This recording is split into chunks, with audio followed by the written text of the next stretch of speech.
Hey, what's up everybody? It's Sage. Today we are on episode 21 of our ongoing continuous series where we talk about talents, and today we're going to discuss Wargod. Wargod at 1 of 8 will increase your attack by 10%. Going all the way up to 5 of 8 is going to increase it by 30%. 6 of 8 is 45%, 7 of 8 is 65%, and 8 of 8 is 90% increase in your attack. 90%. Now it is worth it to invest fame in your 5 of 8 Wargod if you get that and take it up to 8 of 8. That increase by 90% is epic. Wargod does not affect your healing skills, and Wargod's attack bonus can stack with other attack buffs. So Wargod buffs up your attack. It doesn't add to your attack, it buffs it up. When you buff up something, you just basically enhance it. You beef it up. You put a little bit of oomph in it. You make it bigger, but you're not adding to the attack number right here. And that's important to note, because by placing a 5 of 8 Wargod on this Druid, I'm not going to get 30% more added to his attack. Just like when you receive another buff, like let's say from Magic, Air's Frenzy, or from Pumpkin Duke when he raises your attack, this number is not going to jump up. So when you're talking about heroes that heal others based on their attack, the healers, okay, if you want to increase those heals, you're not going to get it from Wargod. You're not going to get it from any other buffs, from Frenzy or for anything like that that affects their attack or that buffs their attack. You're going to get it from increasing this number right here, this attribute, because that number is your real attack. It's your real attack without all the buffs and stuff that you get. And if you read his description right here, he's going to restore the HP of nearby allies with the lowest HP by 270% attack. So it has to be his base attack, not his buffed attack. And I had to kind of get into this first because a lot of people think that Wargod will increase the heals on their healers, because a lot of these healers, what's another healer? Let's say Vlad Dracula. He's a big example. They think that if you put Wargod on him, then it's going to increase his heals. He's going to heal up to full strength because of that Wargod. But that Wargod does nothing for his heals. Nothing. If you want him to last longer, you put on Life Drain, or you put Revive on him, or something like that that'll restore his health to bring him back to life. It's not Wargod. That's for pure damage. Now let's talk about damage. A lot of people think that attack is the same as damage. Now, attack causes damage, and damage causes the enemy to lose HP, which could possibly result in him dying, but they're not the same. Attack, if you buff the attack with Wargod, you're going to also buff the resulting damage, because your damage is based on your attack. Let's look at what the wiki says right here. Let's read this real quick, and let's talk about this a little bit further for a few more seconds. The Wargod is going to buff the attack. Let's look at the attack. The attack is the main value used to calculate the damage. Any skills with attack in the description always deals the same amount of damage every time it is used. Although attack and damage are used interchangeably, it may be simplest to view attack as a base hero attribute, something it has built in, and damage is what results from that, i.e. through a skill proccing or the hero simply attacking another hero. So it says right here, putting it another way, attack is what a hero starts with, and damage is a result or product of attack. So attack is what you start with. Attack is your gun with your bullets in it. Damage is your bullet hole, right? Attack is that baseball bat.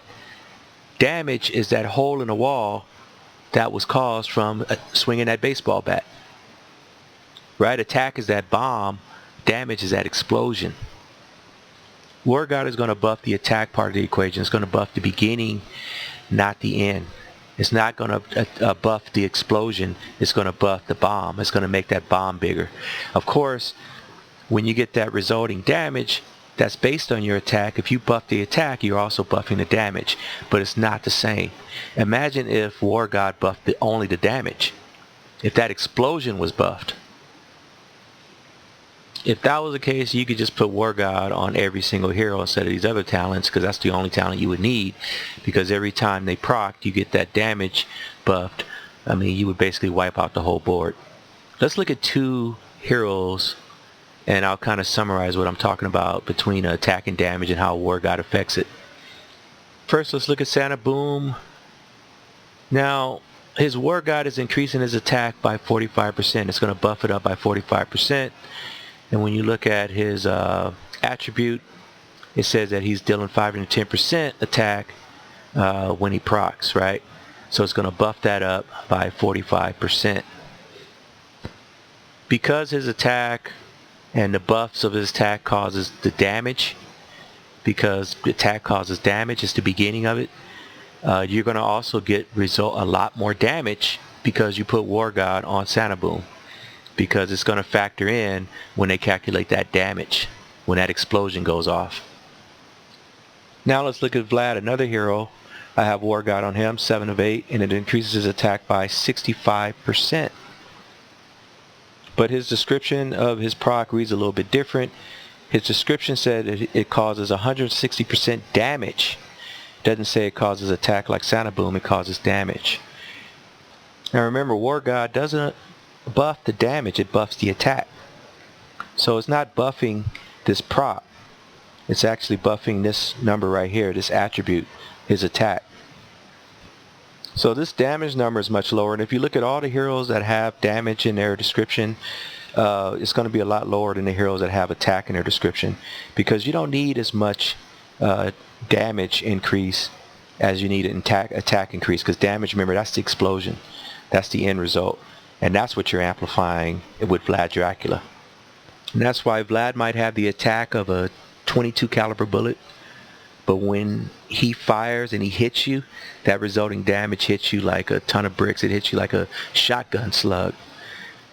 But in all cases, whether you or where I'm talking about Vlad or Santa Boom, if you get a Wargod, try to get that Wargod up at least to a 6 or 7 of 8. Try to get it up as high as possible, because every single hero could use an increase in attack, and it will affect their damage, and it will make them stronger no matter who it is.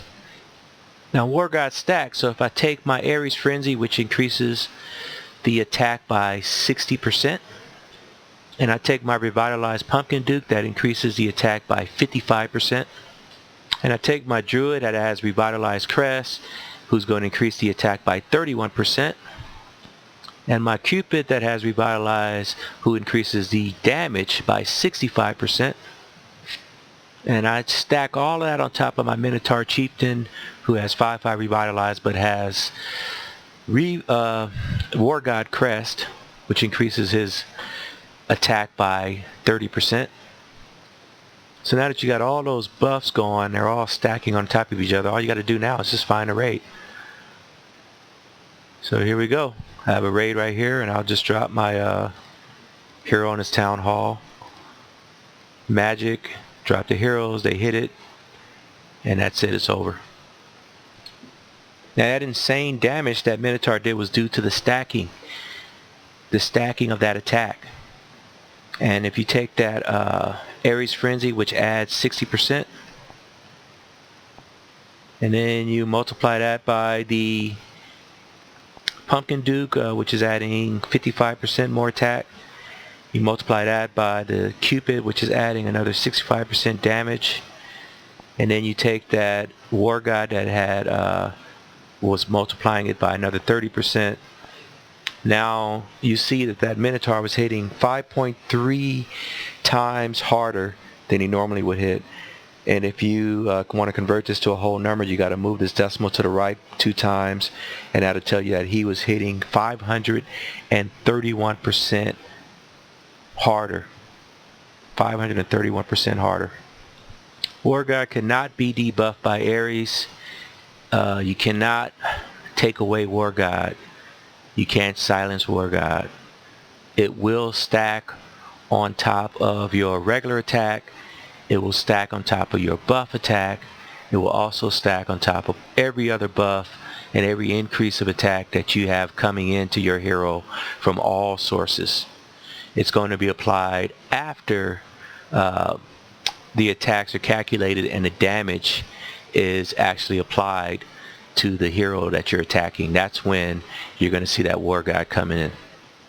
So now we showed the power of Wargod. Let's look at some of the weaknesses of Wargod, which are very few, but we have to talk about how it could be defeated.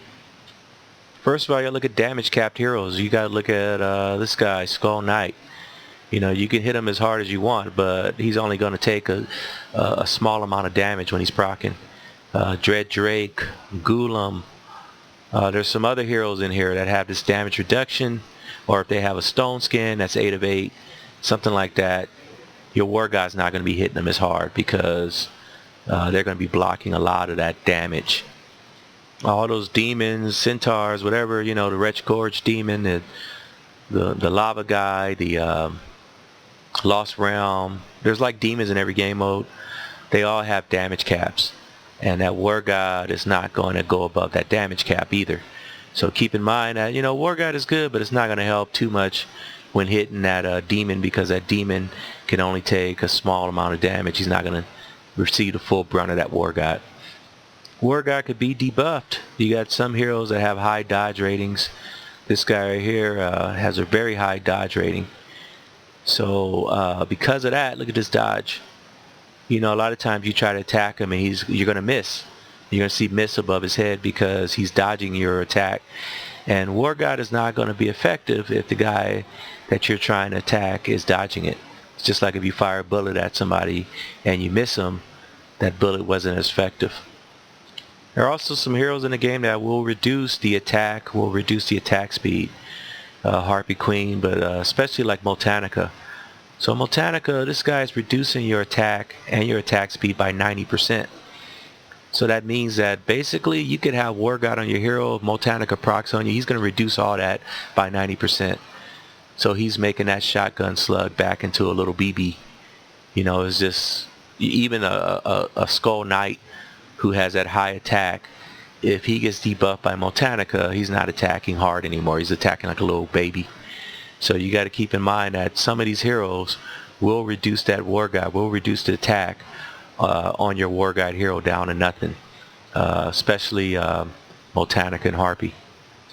And it's not just Multanica and Harpy. I mean, you know, if you look at the pets, just you can go, each of them, almost all of them, kind of counter Wargod. Okay, so this guy's reducing the damage. This pet right here reduces the attack speed. This pet increases the dodge rate. You know, it goes on. And then not only that, you got magic. When you look at the effects of magic, you got all of these heroes I have Victor's Emblem on. So all of these heroes will reduce the target's attack. So that's going to reduce their Wargod. You know, and then you got heroes that also have a high dodge rating. I forgot which one that is. This one right here, Lightning Rock. So Wargod is going to be missing these guys because it's not going to be able to hit them. So, you know, there's a lot of counters to Wargod, but that doesn't really take away the effectiveness that much, because bottom line, it's going to improve your game better than a lot of other talents out there. So in conclusion, you know, Wargod is good on any hero. It's going to help you a lot. You saw that example I used with Minotaur, how you destroyed that base. If your Minotaur is not destroying that base, that's because you're not taking advantage of his attack bonus, his attack buff, and you're not making him as strong as possible. You know, when you do insane dungeons, you might want to throw in Druid and Cupid and take away Val and those other heroes that don't increase the attack of your Minotaur if you want to blow up that insane dungeon. So you got to look at the game kind of like that. You got to use the advantages of having that attack bonus and getting the most out of those Wargod heroes that you can by buffing them up with the other heroes and by magic and, you know, so on and so forth. So that's how you look at Wargod. That's what you do with Wargod. That is Wargod. I explained every single thing I could about it, how it works. There's nothing more I could talk about in terms of Wargod. That is it for this video. I'm finally done. If you stuck through it, 20-30 minutes, however long this video is, thank you. I know it's a long video, but I wanted to get everything out on Wargod. The next video is the last video. It's going to be Revitalized. That's the last video for talents, and I'm going to start working on that